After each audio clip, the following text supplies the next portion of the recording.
আমি নিজেকে মনে করি যে আমি খুবই ক্ষুদ্র একজন মানুষ এবং আমার আরও অনেক দূর কাজ করতে হবে, এগিয়ে যেতে হবে। এই ছোট্ট ক্যারিয়ারে আমি যাদের ভালোবাসা পেয়েছি, যাদের সম্মান পেয়েছি, ডেফিনেটলি আমি বলি যেটা সৃষ্টিকর্তার একটা উপহার। এটা সবাই পায় না। আমাদের এই অঙ্গনে অনেকেই আছে যারা হয়তো আমার চেয়ে অনেক গুণী, কিন্তু হয়তো তাদের কপাল গুণে তারা স্টারডম বা যেটাকে বলে অর্থ, যশ, খ্যাতি, আমাদের আশেপাশে এরকম অনেকেই আছে।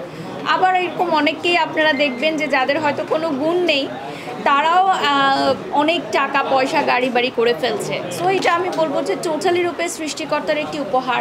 আল্লাহ আপনাকে দিবে, আবার নিয়েও যেতে পারবে। একসময় অনেক বড় সুপারস্টার, এখন হয়তো কিছুই নেই। হ্যাঁ, এখন কিছুই নেই। তো প্রত্যেকটা জিনিসই যখন আপনি পাবেন সেটা শুকরিয়া করতে হবে এবং সেটাকে ধরে রাখতে হবে। কোনো কিছু অর্জন করাচ্ছে সেটা ধরে রাখাটা আরও অনেক বেশি কষ্টকর এবং কঠিন। এবং আমরা দেখলাম যারা নতুন উদ্যোক্তা আছে, যারা ইনফ্লুয়েন্সার নতুন হতে চান, তারা আপনার জন্য আসলে অপেক্ষা করছেন এবং আপনার হাত থেকে অ্যাওয়ার্ড নেওয়ার জন্য অপেক্ষা করছেন। এইটা আপনি কি বলবেন? ডেফিনেটলি এটা অনেক ভালো লাগার একটি জায়গা, যেহেতু অনেক বছর আমি প্রমোশনাল সেক্টরে কাজ করেছি। এখন তো আসলে খুব সিলেক্টিভ কাজ করা হয়। যে সকল কোম্পানির ব্র্যান্ড অ্যাম্বাসাডার, আমি তাদের কাজগুলোই করে থাকি বেশিরভাগ ক্ষেত্রে। তো অনেকেই উদ্যোক্তারা আছেন যারা আসলে আমার সাথে হয়তো কাজ করতে চান, ব্যাটে বলে না মেলার কারণে করতে পারেন না। তো ভালো লাগে যে যখন কোনো একজন তরুণ উদ্যোক্তা বলে যে আমি আমার বিজনেসটাকে এই পর্যায়ে এস্টাবলিশ করে নিতে চাই যে আমি বাড়ির সাপোকে আমার প্রতিষ্ঠানে নিয়ে আসতে পারি।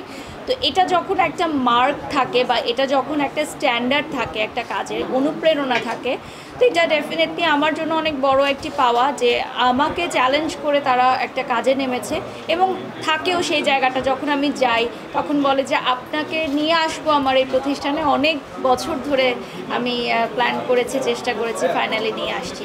সো ভালোবাসাটা তো সবার আগে, এটাই মনে থাকে আসলে। কোথায় গিয়ে কত টাকা পেলাম, কোথায় গিয়ে কি করলাম, কি পড়লাম, এটা মনে থাকে না। মনে থাকে মানুষের ব্যবহার, সুন্দর কথা, স্মৃতি, এগুলোই। এবং আপনি কি জানেন যে আপনার জন্য যে মানে অনেক গ্রামের মেয়েরা, অনেক মেয়েরা আপনার জন্য অপেক্ষা করে যে একবার দেখার জন্য। এবার কি আপনি বুঝতে পেরেছেন, একটা অ্যাওয়ার্ড অনুষ্ঠানে দেখলাম সব ধরনের মানুষ, সব অঞ্চলের মানুষ আপনার জন্য এসে পড়েছে এবং আপনাকে এক নজর দেখার জন্য এবং সেলফি তোলার জন্য। এই বিষয়টি কি বলুন, কেমন লেগেছে যে এত বছর পরে আপনার হয়তো অনেক বছর হয়ে গেছে মিডিয়াতে, কিন্তু এত বছর পরে আমরা দেখলাম আপনার সাথে সেলফি তোলার জন্য আসলে মানুষের সিরিয়াল লেগে গিয়েছে। আসলে থাকে অনেক অ্যাওয়ার্ড ফাংশন যেখানে আমরা যখন যাই, আবার যারা যেতে পারে না তাদের মধ্যে থেকে অনেকে নানান মন্তব্য করে যে তুমি কেন ওখানে গেছো বা কেন সেখানে গেছো। কিন্তু আমি বিশ্বাস করি যে আমি যখন জিরো থেকে কাজ শুরু করেছি, তো যখন কোনো একটা জায়গায় আমাকে নিমন্ত্রণ জানাবে ভালোবেসে, সম্মান করে, সেখানে আমার ডেফিনেটলি একবার হলেও যাওয়া উচিত। এবং সেই জায়গাটায় গিয়ে আমি ফিল করেছি যে আসলে মানুষের ভালোবাসা কতটা কাছের থেকে পাওয়া যায়। আমার কাছে মনে হয় যে লাবণ্য অ্যাওয়ার্ড খুব দারুণ একটা যাত্রা শুরু করেছে।